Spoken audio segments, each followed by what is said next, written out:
Hello, ladies and gentlemen, everyone between and beyond. My name is Taylor, and welcome to Royal Revolt Warriors. Sorry, I don't know why that's so hard for me to pronounce, but I always kind of fumble it when I'm trying. So this was a new kind of Vampire Survivors like Bullet Heaven, Arena Survival, whatever you want to call it, that came out in early access a little while ago. So it is available to download the demo on Steam currently for free. I'll leave a link to that in the description down below.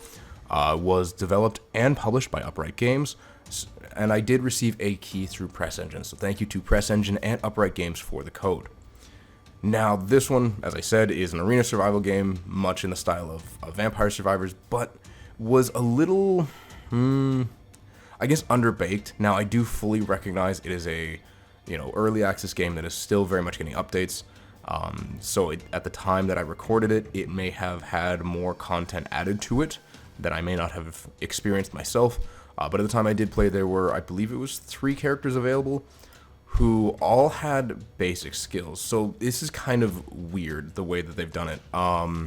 They didn't go for the Vampire Survivor style of, each character having weapons that are specific to them and then additional weapons that they kind of combo into each other, or the Soulstone Survivors style, wow, that's a hard one to say, of each character having its own skill tree.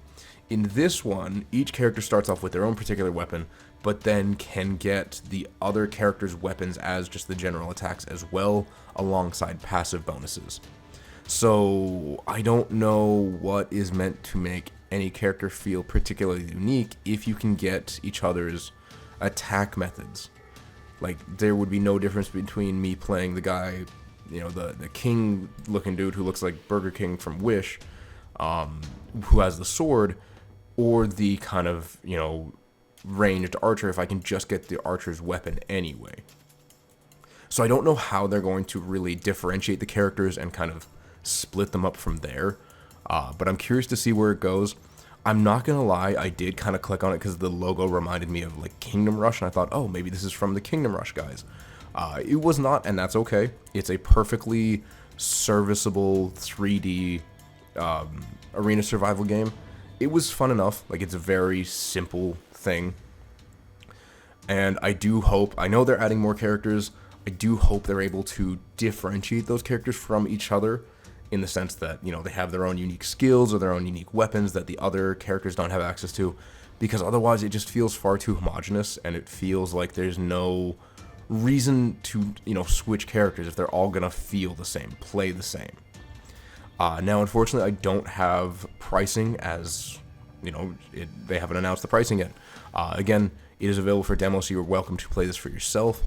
There was only 2 maps at the time of me recording. I only played one of them and did not end up finishing, as in I would get to like the last or second last minute, and then I would unfortunately die because I just got overwhelmed. So it is like Vampire Survivors in the sense that it starts at a 20-minute timer, counts its way down to 0. I don't know what happens at 0. I would imagine you'd kind of just win and then face the Reaper for as long as you can survive, but again, cannot confirm that. The skills were fine. They were interesting enough. Like what was it? I think the Shaman was the character that I enjoyed the most because he could have this skill that created a black hole that would just kind of suck enemies in. So that was really useful, and that was kind of like his ultimate. So I will say the characters do all have different ultimate abilities or abilities that they can charge, which does help him feel distinct enough, I guess. It really isn't enough, personally.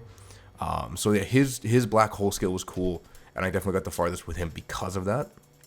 But it all feels very generic. Like, there's nothing here that makes me go, oh, it's different, it's Vampire Survivors, but it's got this mechanic going for it, or this is what separates it from the rest. It's just very, again, homogenous is the word that keeps coming to mind, because it's all very samey. It's all very, I've played this before, I've experienced this before. Yes, not in terms of appearance necessarily, but I don't know where the developers are planning to go to keep it, different, to keep it feeling separate from the rest, because Vampire Survivors likes are a dime a dozen.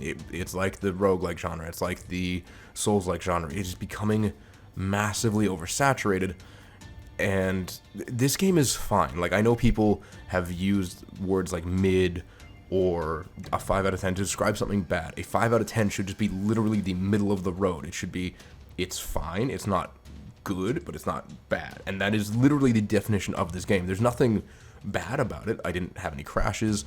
The enemy design was okay, if uninspired, but it didn't feel super engaging or super fun. It was literally the definition of mid. This was a game I would give a 5 out of 10, and I don't feel bad about that. I think the developers did a fine job at creating a very middle of the road experience. It plays very safely, and it just doesn't do anything to separate itself from the sea of other competitors that arguably do it better because they have their own thing, they have their own style. So I will keep an eye on this one, and I do recommend you try out the demo for yourselves, because everyone has their arena survival. That's like, this is core to them. That's what they really enjoy. For example, I have Soulstone Survivors. I've recently gotten into Call of the Sentinels, which I did a video on. I'll link that in the description down below as well, which again separates itself by having a skill system or a boon system respectively. This does have a, you get upgrades during the match system, but that's, every game has that. And there's just nothing here that I'm like, okay, you should play it because this. You should enjoy it, or it's different because this. It's just more of the same, and I don't want to put down the developers, because again, fine game. I don't know where they can go or what they can do to separate it from the rest of the pack. Anyway, I will keep an eye on it. If they make some major change, I'm like, wow, this is incredible, I will make another video on it. So hopefully that does happen in, like 6 months or a year, because I want to give them an appropriate amount of time to kind of figure out and implement their ideas. With that being said, if I make another video, great. If I don't, you know my thoughts on the game. And with all that being said, thank you, ladies, gentlemen, everyone in between, so much for sticking around and listening to me ramble. I'll see you in the next one. Bye-bye.